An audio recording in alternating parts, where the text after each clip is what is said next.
মে দিবসে নয়াপল্টনে শ্রমিক সমাবেশে বক্তব্য রাখছেন বিএনপির ভারপ্রাপ্ত চেয়ারম্যান তারেক রহমান। সরাসরি যাচ্ছি সেখানে।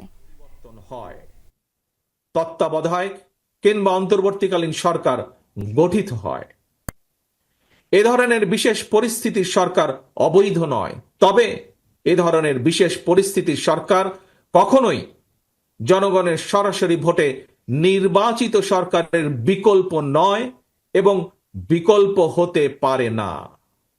প্রিয় দেশবাসী, এবার আরো একটি গুরুত্বপূর্ণ বিষয়ের দিকে আপনাদের দৃষ্টি আকর্ষণ করতে চাই। আভ্যন্তরীণ যুদ্ধে লিপ্ত মিয়ানমারের রাখাইনে মানবিক সাহায্য পৌঁছানোর জন্য বাংলাদেশকে করিডোর হিসাবে ব্যবহারের অনুমতি দেওয়ার ব্যাপারে অন্তর্বর্তীকালীন সরকার নাকি নীতিগতভাবে সিদ্ধান্ত নিয়েছে। দেশের স্বাধীনতা সার্বভৌমত্বের সঙ্গে জড়িত এমন একটি স্পর্শকাতর বিষয় সিদ্ধান্ত নেওয়ার ক্ষেত্রে অন্তর্বর্তীকালীন সরকার কিন্তু জনগণকে জানায়নি, এমনকি জনগণের প্রতিনিধিত্বকারী রাজনৈতিক দলগুলোর সঙ্গেও কোনোই আলোচনা করার প্রয়োজন বোধ করেনি। দেশের জনগণকে না জানিয়ে অন্তর্বর্তীকালীন সরকার এ ধরনের সিদ্ধান্ত নিতে পারে কিনা কিংবা নেওয়া উচিত কিনা এই মুহূর্তে সেই বিতর্ক আমি তুলতে চাই না। তবে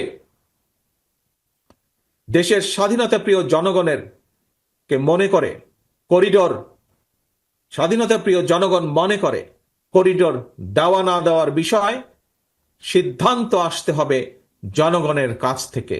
সিদ্ধান্ত আসতে হবে জনগণের প্রত্যক্ষ ভোটে নির্বাচিত জাতীয় সংসদের মাধ্যমে। এই ধরনের পরিস্থিতিতে গণতান্ত্রিক বিশ্বের দেশে দেশে এটাই নিয়ম, এটাই রীতি। আমাদের বক্তব্য স্পষ্ট, বিদেশিদের স্বার্থ রক্ষার স্বার্থে নয়, অন্তর্বর্তীকালীন সরকারকে সবার আগে দেশের জনগণের স্বার্থ নিশ্চিত করতে হবে। কারণ মিয়ানমার, ভারত, পাকিস্তান কিংবা অন্য কোনো দেশ নয়, সবার আগে বাংলাদেশ। এটি হতে হবে আমাদের একমাত্র লক্ষ্য। সারা দেশের শ্রমজীবী কর্মজীবী ভাই ও বোনেরা, আমি বিশ্বাস করি, বিএনপি বিশ্বাস করে, তৃণমূলের জনগণের রাজনৈতিক এবং অর্থনৈতিক ক্ষমতায়ন ছাড়া শ্রমজীবী কর্মজীবী মানুষের ভাগ্যের পরিবর্তন সম্ভব নয়। শ্রমজীবী কর্মজীবী মানুষের অধিকার উপেক্ষা করে কোন রাষ্ট্র এগিয়ে যেতে পারে না।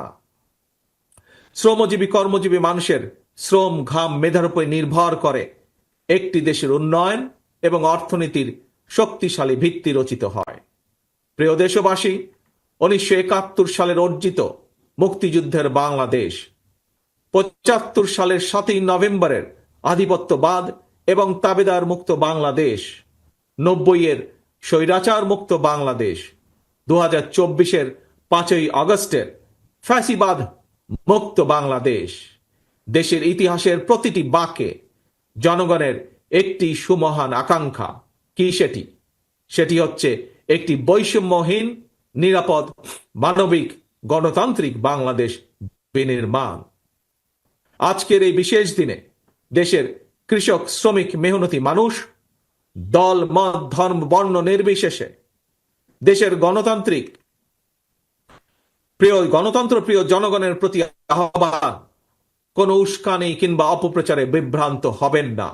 71-এর মুক্তিযুদ্ধ থেকে আজ পর্যন্ত সকল শহীদদের কাঙ্ক্ষিত বাংলাদেশ প্রতিষ্ঠার জন্য আসুন আমরা ঐক্যবদ্ধ হই, ঐক্যবদ্ধ থাকি।